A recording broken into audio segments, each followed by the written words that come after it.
So why do people buy the Lelit Bianca? Honestly, it's not just because it looks incredible on the bench, although that does help. It's because you get pressure profiling built in right out of the box. Sure, you could go and retrofit another machine with a flow control kit, but it's never this seamless, and it definitely doesn't come with wood accents, dual boilers, and this kind of finish. The Lelit Bianca is for home baristas who are ready to level it up. Now, the machine doesn't come cheap, but neither is chasing gear that still doesn't give you what this can do from day one. Today, I'll show you exactly how the paddle works, what it lets you unlock in the cup, and if you're ready to take the espresso game to that next level, I think the Lelit Bianca is a serious tool for that job. Now, also, if you want to save on your next coffee gear purchase, every time you shop, share, and engage with alternative brewing, you can earn BrewPoint loyalty points. Here, you can stack these up for exclusive deals, discounts, and early access to new gear. You can sign up today, it's free to do, and start earning to make your next coffee even more rewarding. I'll add a link in the description down below. Let's now continue exploring the Lelit Bianca. So here's where the Bianca really starts to earn its keep, the paddle. This uses a needle valve that restricts the flow of water into the group head and allows me to manage the flow profiling of my espresso extraction. It's not the most precise way of doing it, and it will rely on you to manually control the extraction, but it is something that is incredibly rewarding when you get the hang of it. Now, I've used plenty of machines that lock you into a flat 9-bar profile, and whilst that's fine, the Bianca gives me that full control right from the start. So when I lift the lever, I usually start with the paddle mostly closed. And this will keep the flow nice and slow. That's key early on. And flow and pressure, they're not the same thing. I'm managing how quickly the water flows onto the coffee puck, not just how hard. And for clarity here, when I refer to the puck, I'm talking about that tamped coffee biscuit within the filter basket. And pressure only builds as the puck starts to resist against the water. And that resistance we have full control over. The puck holds back on the water depending on the beans and the grind size that you're using, and that's what then causes the pressure to rise. Now, the machine's OPV, which is the overpressure valve, this sets the ceiling of pressure that the machine can achieve. And on the Bianca, I can manually adjust this to quite easily. If I want it to cap out at below 9 bars, I can. And for reference, the Bianca comes set out of the box at 10 bars max, so you will want to change this and dial this back down to 9 or 8.5 would be my recommendation. So you've basically got two ends of the system you can control, the OPV at the top and the coffee puck at the bottom. Then the paddle lets me balance everything in between. So my visual cues are the espresso at the bottom of the basket and the pressure climbing in the gauge. Once I feel ready that the puck has fully saturated, I start to open the paddle up, allowing the extraction to hit its stride, bringing out sweetness, body, and everything good in the cup. Then, nearing the end, when the puck starts to break down and offer less resistance, seen in the flow speeding up, I'll back off the paddle again, and then this softens the finish and helps avoid pulling those hollow or bitter notes you get when the puck's tapped out.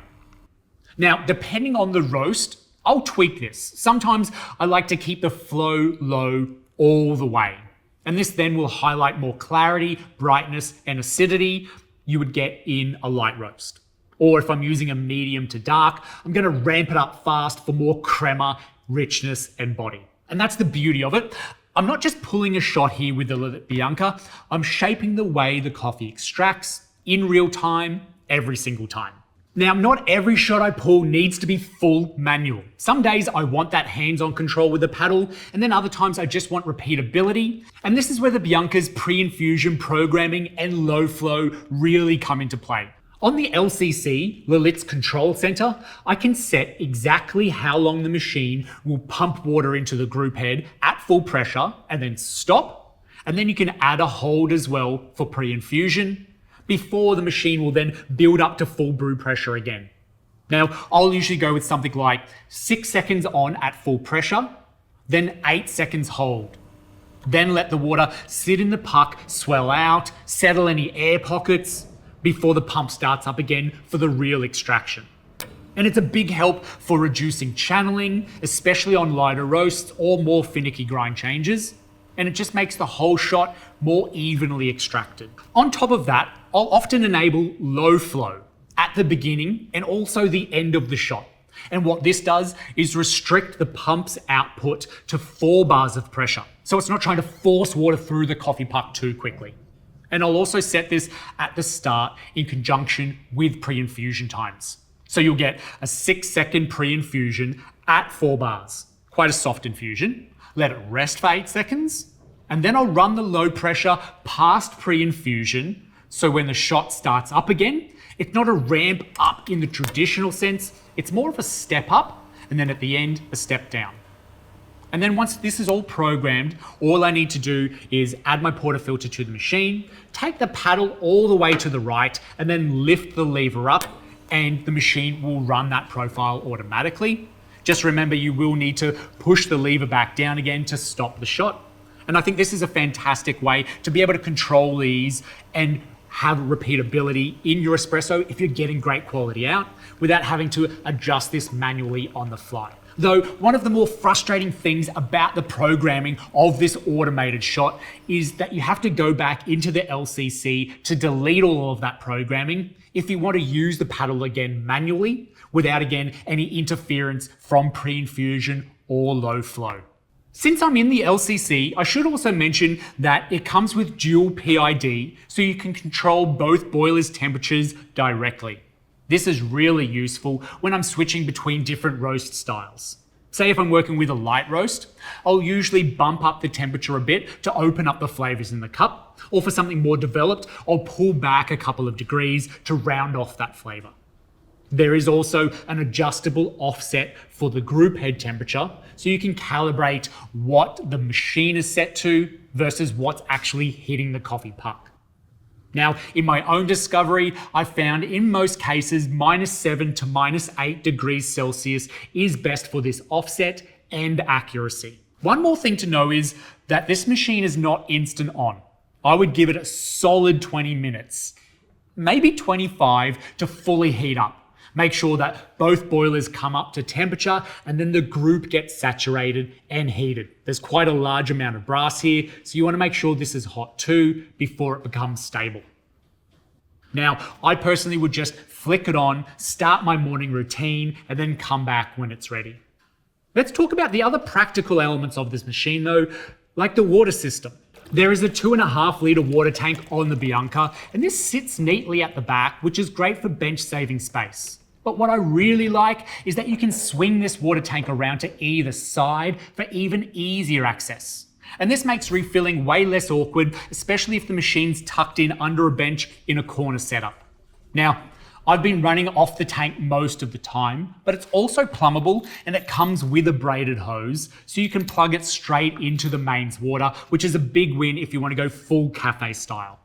There's also a little magnetic float inside the tank that tracks your water level. So instead of guessing if you've got enough water for just that one more shot, you'll get clear indication and plenty of notice before you need to fill it up. And it's one of those low-key features that just makes the whole routine even smoother with this machine. Now, under the hood, the Lelit Bianca runs dual stainless steel boilers with an 800ml brew boiler and a 1.5 litre steam boiler. And this means I can pull shots and steam milk at the same time without fluctuations. It's running a rotary pump, so there's no waiting for boiler switches or recovery periods. It's just ready every time. And this steam wand, this is a beast. It holds steady at around 1.5 bars and it gets milk texturing done fast, but not so aggressive that it turns everything into a foam soup.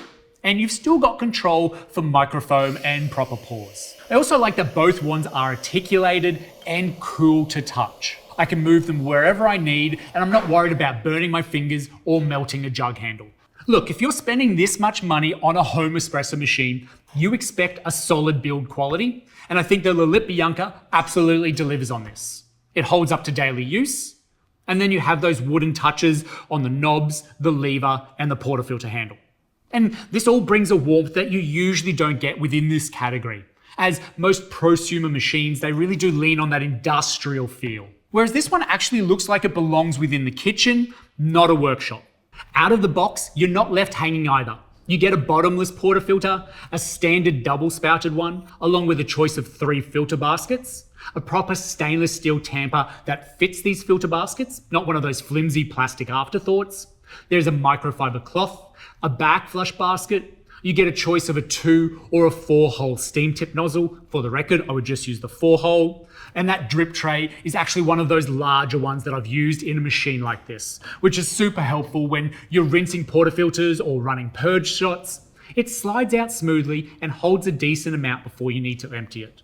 And then the thing that I love most about this machine is the vibration padding. The Lelit have added around the machine little dampeners, and you'll see them in every nook and cranny. This helps to keep the overall rattling down to an absolute whisper when you're using this machine. And for me, it's that attention to detail. It feels so intentional. It's a beautiful machine to use. So why would I buy this machine? Honestly, for me, it comes down to control. I like being hands-on, and I like knowing that if the shot tastes off, I've got the tools to fix it. And the Lelit Bianca gives me this. It's not for someone who wants to just press a button and brew a shot. You've got to want to dial things in and pay attention. But that's also what makes it so satisfying. I don't mind spending time tweaking paddle movements, flow, pre-infusion, because that's what I actually enjoy. I enjoy that part of brewing coffee, and I like tasting the difference when I change the ramp up or when I ease off the pressure at the end of the shot. Yeah, at first it takes a bit of figuring it out, but that's half the fun. The more I use this machine, the more I get out of it. It's manual, but it's not complicated. Everything feels deliberate once you start learning how to shape the shot, instead of just extracting one. Then it's really hard to go back. If I just needed something quick for a morning rush, this wouldn't be my first pick. But if you are someone who enjoys the process and actually wants to learn and get better with brewing espresso, the Bianca's got everything you need to do that, and some. And at the end of the day, the Lelit Bianca isn't just a coffee machine. It's more of a brewing mindset. Everything's here for a reason, and once you get into that flow of dialing things in, tasting the results, adjusting, refining, it becomes less routine and more about the craft. For me, it's that difference between making coffee and really making coffee. So yeah, it is an investment, but it's one that pays off every single time I pull a shot I'm proud of. And if you want to dig deeper into how to dial in custom low flow profiles or how I set up pre-infusions for different coffees, that's all coming up in further videos, so hit subscribe so you don't miss out. Let me know also in the comments section how you're using the Lelit Bianca paddle. Thank you so much for watching till the end of this video, and we'll see you in the next one. Lelit Bianca, Lelit Bianca, Lelit Bianca, Lelit Bianca, Lelit Bianca, Lelit Bianca, Lelit Bianca.